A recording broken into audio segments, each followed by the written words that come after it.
He noticed it in February. A tightness in the chest after climbing a flight of stairs. Not dramatic. Not the kind of pressure that stops a man in his tracks. Just a sensation briefly there, then gone. He went back to his desk. He drank more water. He told himself it would resolve. It did not resolve. He mentioned it to no one. Not his doctor. Not his brother. Not the woman he'd been seeing for 2 years. He went to work. He fixed the things people needed fixed. He was, by every available measure, fine. In April, his doctor found a cardiac arrhythmia. Minor. Manageable. Caught early. When she asked how long he'd been feeling it, he said a few weeks. It had been 11. Nobody asked why he waited. They just treated it. He went home, made dinner, answered some emails, and did not tell anyone how close it had come to being a different kind of story. This is not a rare man. This is a pattern that researchers have been trying to explain for decades, and mostly explaining wrong. The conventional explanation is tidy. Men don't ask for help because masculinity trained them not to, because the culture taught them that toughness meant silence, and silence meant strength. And strength meant never being the person in the room who admitted he needed something. The story gets told with a great deal of confidence. It has been shaping how clinicians, researchers, and well-meaning people approach this problem for 40 years. It is half right, which means it is also spending an enormous amount of effort on the wrong half. In 2017, a team of researchers, led by Joel Wong at Indiana University, published an analysis in the Journal of Counseling Psychology that changed what the evidence actually says. They analyzed 78 studies, 19,453 men, measuring the relationship between different masculine norms, separate, individual norms, and mental health outcomes across a broad population. What they found requires precision to explain. Masculinity, as a complete package, is not uniformly harmful. When you pull the norms apart and examine them one by one, most are neutral. Some are adaptive. The norm of prioritizing work, showing up, providing, building something, showed no significant relationship to any negative mental health outcome. 0. Courage, protectiveness, discipline. Not the problem either. One norm behaved differently. Self-reliance, the specific measurable belief that a man must handle his own problems without outside assistance, was consistently and significantly tied to worse mental health outcomes and a meaningfully lower willingness to seek help. Not modestly. Consistently. Across the breadth of thousands of participants. Not masculinity. Not the work ethic. Not the stoicism. One rule: handle it yourself. That distinction matters enormously for understanding the man from February, because the things these men are proud of: the competence, the steadiness under pressure, the ability to absorb a crisis without making it everyone else's problem. Those are not what the research flags. The problem is not that they are capable. The problem is what happens when one good instinct becomes the only available move. When handling it alone stops being a strategy and becomes a reflex with no off switch.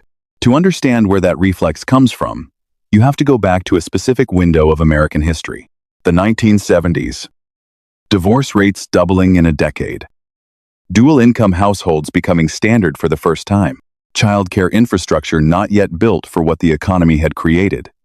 A country in the middle of remaking its family structure, while the children inside those families just managed. The result was a generation of kids who came home from school to empty houses, let themselves in with a key on a string, made sandwiches from whatever was there, handled the afternoon without instructions. Their own boredom, their own small crises, their own version of fine. Nobody designed this as a curriculum. The academic literature eventually caught up and panicked. The label latchkey kid became shorthand for damage in progress. Researchers published warnings, predictions about emotional development, academic performance, psychological harm across the lifespan. Then they went and studied the actual children. A long-term study published in the Journal of Applied Developmental Psychology tracked self-care children into adulthood and measured outcomes across multiple domains: emotional adjustment, personality, psychological well-being. It found no significant differences between heavily supervised children and children who had managed themselves.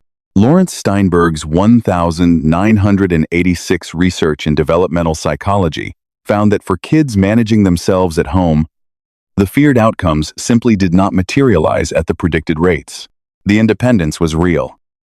The damage the experts predicted was largely not. But here is what the research also missed. Those unsupervised afternoons did not just build resilience, they built a reflex. When there is no adult to call, a child stops reaching for one. When every afternoon teaches you that problems get solved by the person holding them, that becomes the operating principle. The instinct forms slowly, invisibly, across hundreds of ordinary days. And it works. It keeps working in adolescence, in the first job, through the marriage and the mortgage and the decades where reliability is what everyone around you needs most. It keeps working right up until the cost of it starts to become visible. In 2021, the Survey Center on American Life tracked something that had been quietly happening for a generation. In 1990, 55% of American men reported having at least 6 close friends. By 2021, that number was 27. The share of men with 0 close friends rose from 3% to 15%, a 5-fold increase inside 30 years. But the sharper finding is not how many friends these men have. It is what they do with the friends they still have.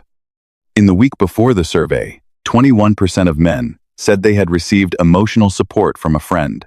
Among women, that figure was 41. Not a small gap. Double. The men have the friends. They're just not using them for that. This is not loneliness in the way most people imagine it. The man running this pattern is not the one eating alone, waiting for connection. He is the one at the table, making people laugh, keeping the conversation moving. He would tell you if you asked that he's doing fine. He has a brother. He has a couple of guys from years back. He has people he would call if something really went wrong. But nothing has felt wrong enough to call about. Or rather, it has, and he hasn't called.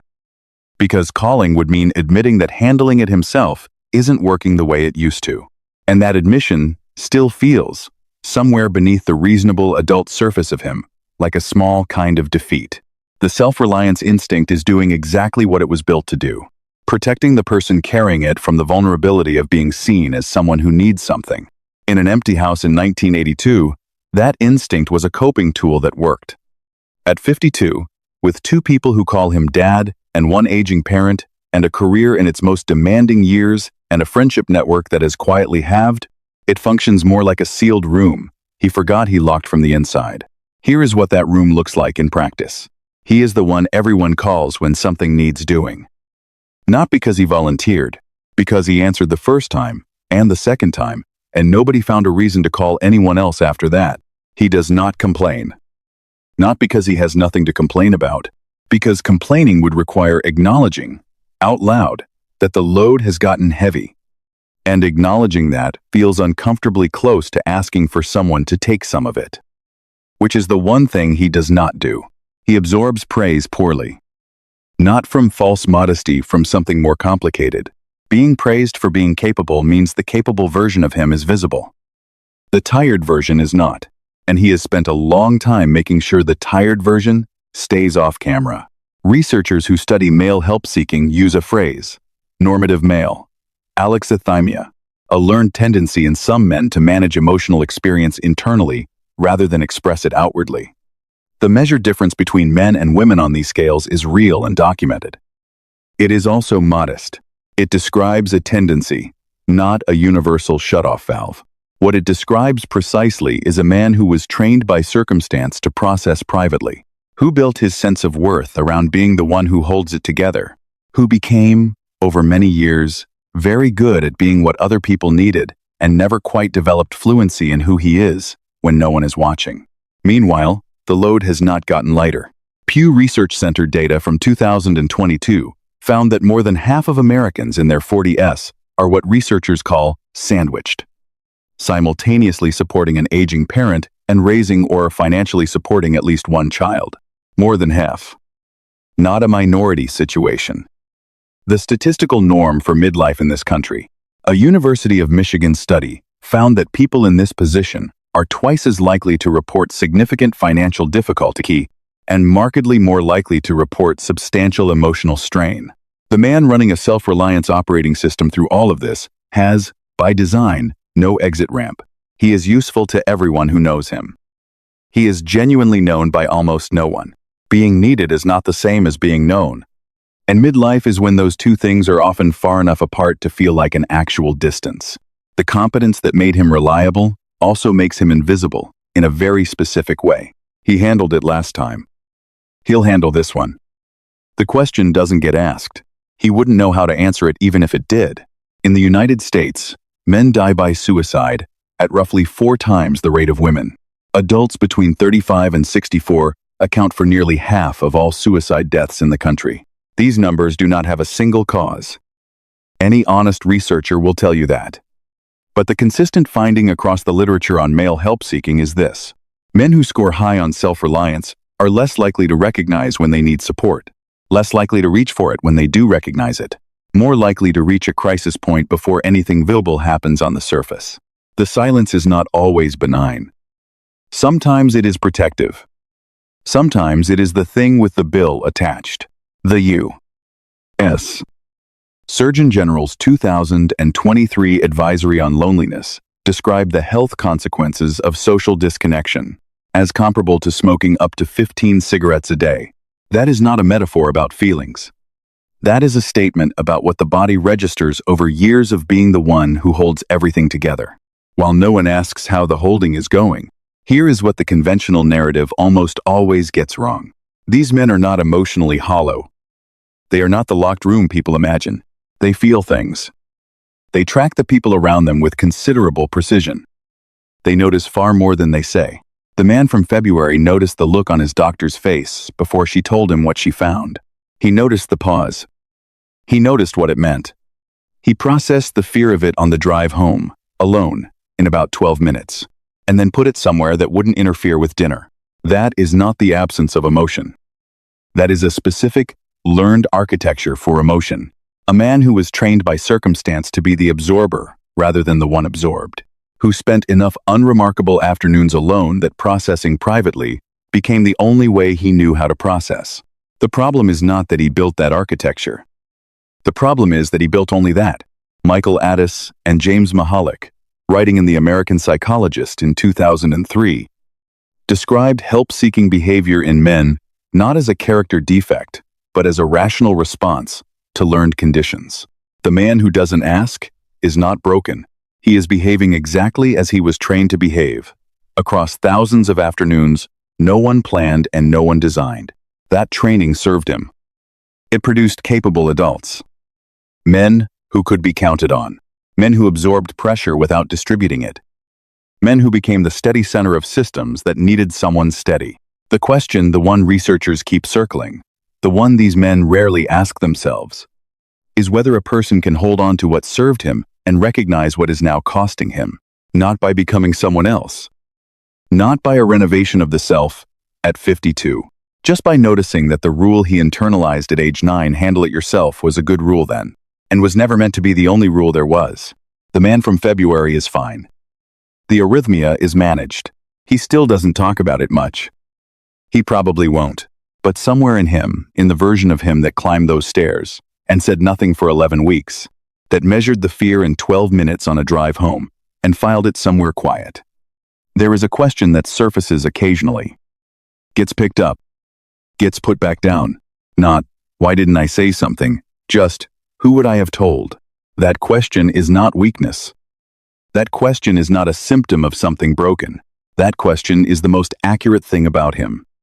And it's worth sitting with, not to answer it with a hotline number or a self-help framework or a well-meaning suggestion to open up more.